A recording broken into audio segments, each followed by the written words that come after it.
Elle fut la reine du rock'n'roll, 70 ans de carrière et l'annonce en mai dernier de sa disparition qui résonne de manière planétaire. Tina Turner a laissé en héritage une empreinte vocale, un magnétisme, une présence sur scène unique, mais aussi une immense capacité de résilience. Elle a su démontrer que l'on peut se relever de l'enfer. Elle finira par réussir à échapper à l'emprise de son mari. 40 ans avant MeToo, elle se confie au début des années 80, repart en conquête du public et refait chanter et danser le monde entier.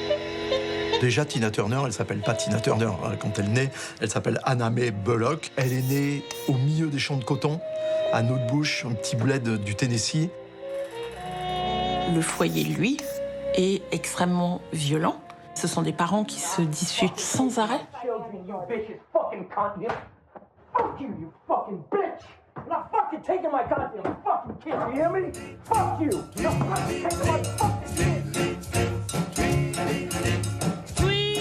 Son salut, sa porte de sortie, c'est le chant. Très jeune, Tina Turner va s'apercevoir en fait qu'elle a une voix.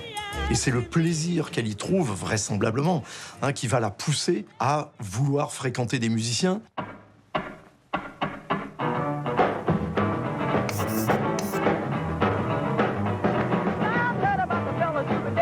À 17 ans, elle découvre un certain Ike Turner et son groupe de musiciens. Anna Mae Bullock va profiter d'une occasion pendant un spectacle du groupe où il y a un petit flottement.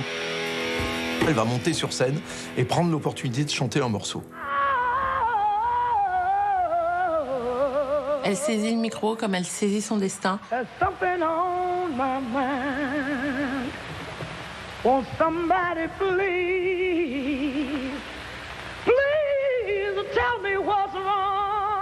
Et évidemment, Ike Turner se dit il me la faut dans mon show.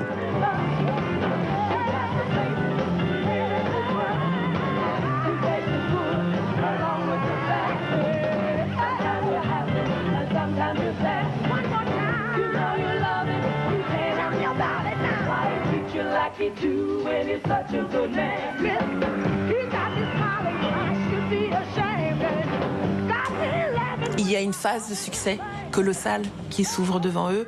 Ils alignent les tubes de Rhythm and Blues, vraiment les uns derrière les autres. Big wheel keep on turning. Proud Mary keep on burning.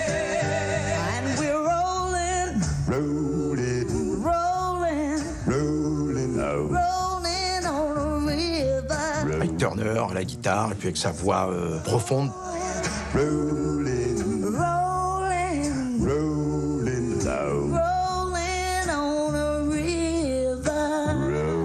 Et c'est la première fois qu'on voit quelqu'un comme Tina Turner qui bouge comme elle bouge en haut diapason avec les hi-hats.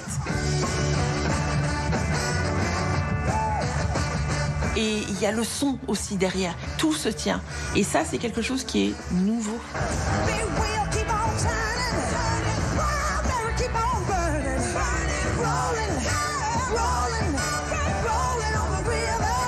I said rolling, rolling, rolling on the river. Ike Turner, évidemment, il va vouloir l'épouser. Ce n'est absolument pas un mariage d'amour. Ça garantit que cette chanteuse, dont il a tellement besoin pour qu'ils deviennent des stars, parte pas dans le groupe du voisin ou de la concurrence. Ike est un homme d'affaires. Il lui choisit un nom, il va déposer ce nom. Elle va devenir sa star, c'est-à-dire son gagne-pain. Il y a ce qu'on voit, et puis il y a les coulisses. Et les coulisses, c'est l'enfer. Ike Turner se comporte avec elle de manière épouvantable, c'est-à-dire qu'il la bat, mais il la bat régulièrement, très fréquemment.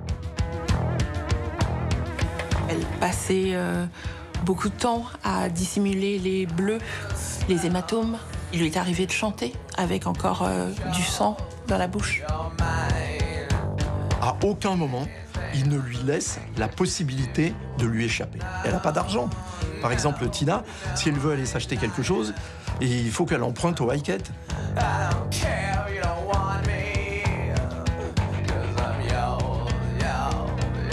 Parallèlement au succès, elle va de plus en plus mal, au point qu'elle va faire une tentative de suicide. Elle finit par atterrir dans un hôpital et elle leur échappe. Il y a quelque chose qui se passe dans sa tête, où elle se dit, maintenant, il va falloir sortir de là.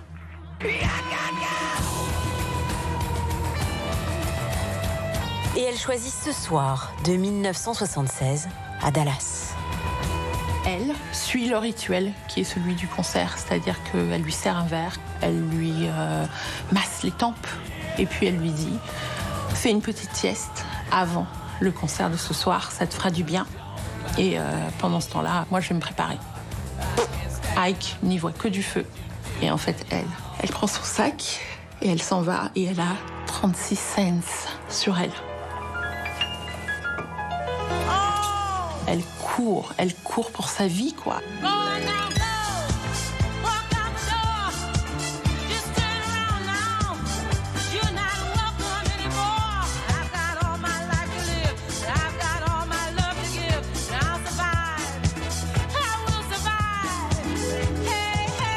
Et c'est comme ça qu'elle se soustrait à l'emprise de Ike, qu'elle part.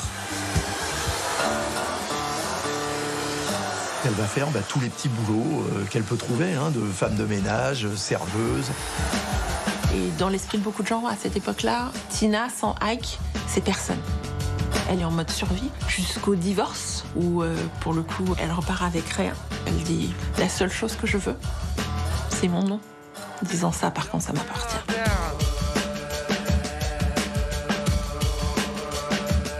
Pendant ces années-là, les quelques disques qu'elle enregistre sont vraiment pas convaincants. Elle est sortie du radar médiatique. Et elle ne va y revenir que grâce à son ami Cher.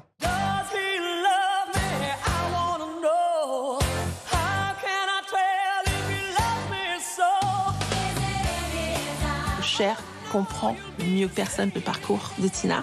Elles sont à un moment toutes les deux où elles font leur carrière toutes seules, sans le joug de leur compagnon. Elle est donc invitée à prendre part au show de Cher.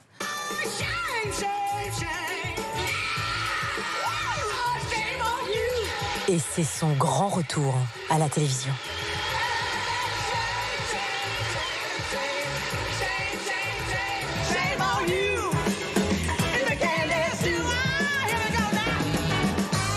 Shame, shame, shame. Ce titre-là, il dit avant l'heure que la honte change de camp. Elles savent ce que c'est, la honte d'être dans une relation maltraitante dont elles ne peuvent rien dire. Cher représente tout ce à quoi Tina aspire sans Ike.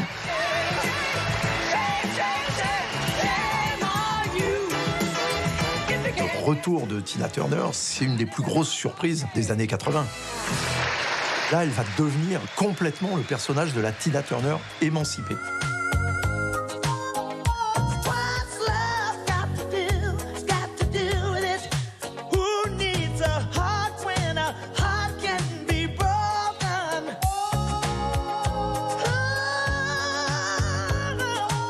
Elle est dans la splendeur de ses 40 piges. C'est une revanche vis-à-vis de Ike et vis-à-vis de son passé. Et puis c'est une revanche sur les années pendant lesquelles elle était obligée de courir le cacheton juste pour pouvoir manger.